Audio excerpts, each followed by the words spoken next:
Aujourd'hui, on parle du Speed Editor. Ça faisait longtemps que je devais vous en parler. Eh bien, ça y est, c'est fait, c'est aujourd'hui. Allez hop, générique.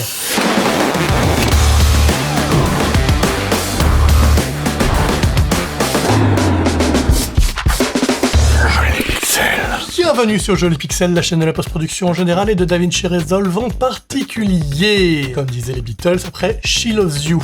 She Loves You, yeah, vous l'avez? Non? Bon, c'est pas grave. Très régulièrement, je lis dans les commentaires, tiens, mais est-ce que ça c'est une fonction qui est dans DaVinci Resolve Studio ou c'est dans la version gratuite? Et de manière assez invariable, je leur dis, écoute, achète la payante comme ça, t'as pas à me poser la question à chaque fois que je parle de quelque chose. Oui, je suis un petit peu désagréable dans les commentaires, apparemment. Sérieusement, la version studio, elle coûte 300 balles. Une licence à vie que vous achetez pour 300 €, c'est-à-dire que si vous l'achetez au moment de la version 20, vous pouvez garder la 20 à vie. Il n'y a pas à payer chaque mois, chaque année, quoi que ce soit, ce genre de truc, la Adobe. Et actuellement, vous pouvez même mettre à jour à la 21, 22, 23, 24, etc. Ça, peut-être que ça va changer. On verra. Mais bref, cette licence DaVinci Resolve Studio, vous pouvez également l'avoir lorsque vous achetez le Speed Editor. C'est un petit clavier de montage qui, lui, coûte, si vous allez sur la page, si vous voyez que 475 $, mais que dans ces 475 $, il y a inclus la version DaVinci Resolve Studio, qui elle coûte 295 $. Ça veut dire que votre clavier, en gros, il vous coûte 180 $. Alors 475 $, ça fait plus ou moins 460 €. Et donc vous avez un 2 en 1. Donc pour moi, c'est la meilleure affaire possible, parce que vous allez voir aujourd'hui, on va un peu parler de ce clavier Speed Editor. Il est vraiment super, et il inclut cette licence DaVinci Resolve Studio. Pour moi, il n'y a pas beaucoup à réfléchir, c'est vraiment, moi je ne peux pas me passer de ce clavier. Il est vraiment super, on va en parler aujourd'hui. Alors c'est quoi ce clavier? Alors regardez-le.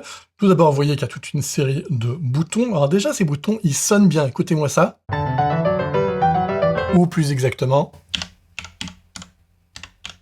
Voilà. Déjà, le son...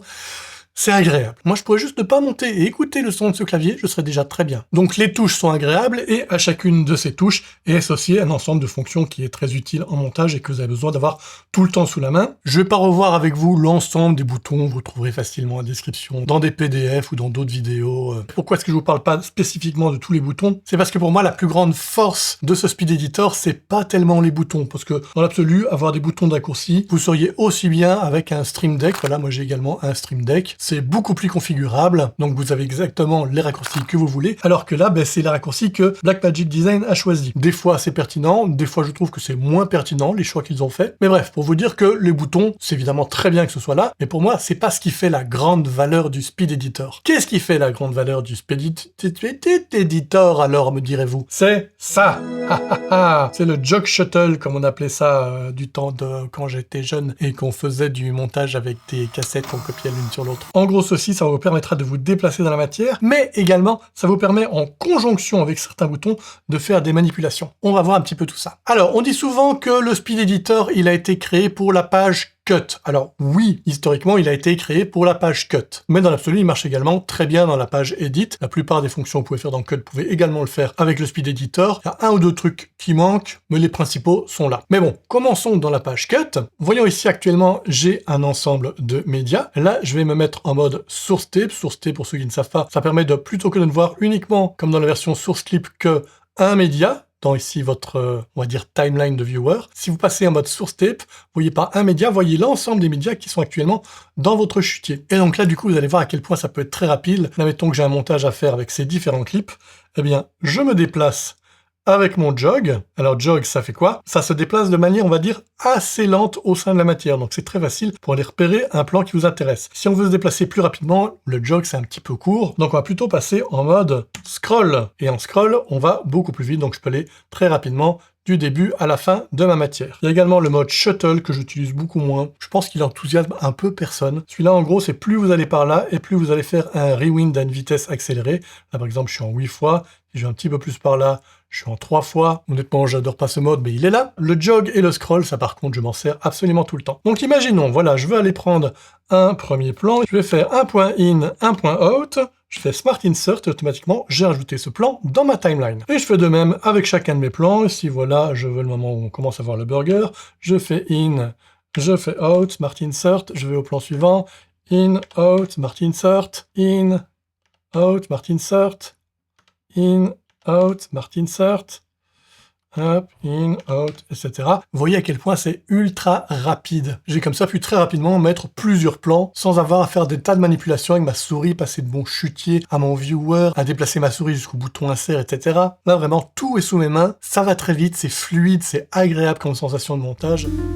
Speed Editor, tu es bien mort. Tu es le plus fort. Je t'adore. Speed Editor, tu es bien mort. Tu es le plus fort. Je t'adore. Je t'adore. Je t'adore. Après, une fois que vous avez fait ce bout à bout, on va passer du mode source, c'est-à-dire où on contrôlait avec le Jog Shuttle ce qui était dans le viewer, au mode timeline. Donc là, c'est dans la timeline qu'on va circuler. Et mettons que par exemple, ce plan, je veux aller un peu l'agrandir. Eh bien, je vais me mettre ici sur Trim In ou Trim Out. Alors, Trim In, ça va agrandir le point d'entrée du point de coupe qui est le plus proche de ma tête de lecture. Actuellement, ma tête de lecture, elle est là. Donc, je sais que je vais aller agrandir ce point in là, parce que c'est celui qui est le plus proche. J'appuie sur Trim In et en même temps, j'utilise mon jog et vous voyez ici que je diminue la taille de mon clip. Pareil, si je faisais le out, ici, automatiquement, on fait un Trim Out, donc depuis le point de sortie du clip là. Vous voyez à chaque fois le petit point vert ici qui vous permet de voir quelle partie est-ce que vous allez trimer, le out ou le in. Donc ça, de nouveau, c'est extrêmement rapide. Là, je vais un petit peu réduire ça, hop, Trim Out. Voilà, et ça aussi, c'est très très long. On va réduire, très bien. Ici, c'est plutôt l'entrée. Je vais aller plus proche, très bien. Je veux déjà voir un petit peu le surfeur. Parfait. Vous voyez, de nouveau, c'est extrêmement rapide. Mais vous pouvez également faire un roll. Pareil ici, le point le plus proche de ma tête de lecture, je n'ai qu'à appuyer sur roll et automatiquement, ça va faire un effet de roll, où donc en même temps, je vais trimer le in et le out des plans autour du point de coupe. Je peux également faire un slip. Je vous laisse faire des blagues avec slip, je vais pas m'en emparer, et c'est très dur à l'intérieur de moi, j'ai très très envie. Mais non, je le ferai pas, puisque moi je suis plutôt caleçon. Ah ben s'il l'a fait. Alors c'est comment le slip? J'appuie ici sur slip, et pareil, je vais aller déplacer mon clip, et vous voyez que ça déplace l'intérieur, on va dire, du clip même, donc les points in et out ne bougent pas, mais c'est le contenu qui, lui, va changer au sein de ces points in-out qui sont fixes dans la timeline. Il y a le slip source et le slip destination.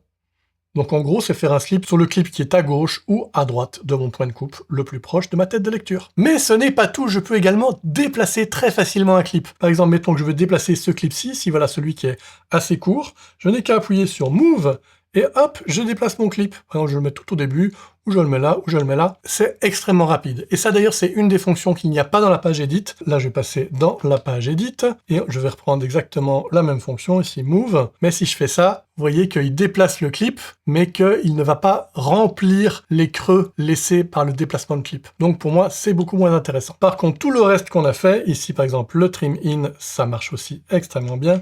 Le Trim Out aussi. Le Roll, pas de problème.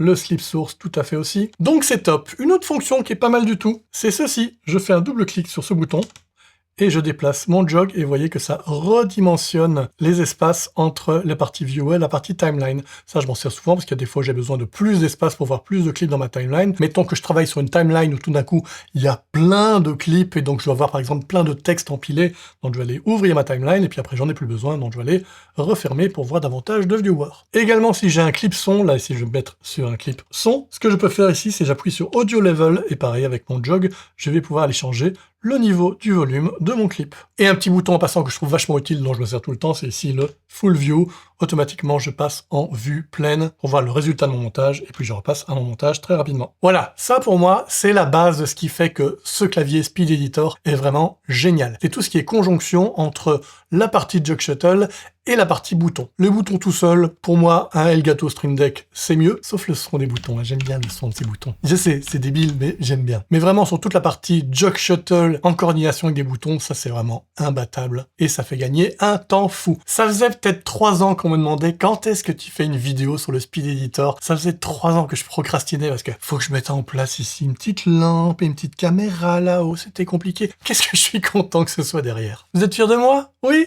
Assez pour vous abonner? Mais oui, faites-le, abonnez-vous, cliquez sur la petite cloche, sur le petit pouce en l'air, sur le bouton merci pour m'encourager financièrement à continuer cette chaîne, ça me fera plaisir. Bon, en attendant la prochaine vidéo, vous pouvez regarder celle-ci. Ciao! Speed Editor, tu es bien mort. Tu es le plus fort, je t'adore.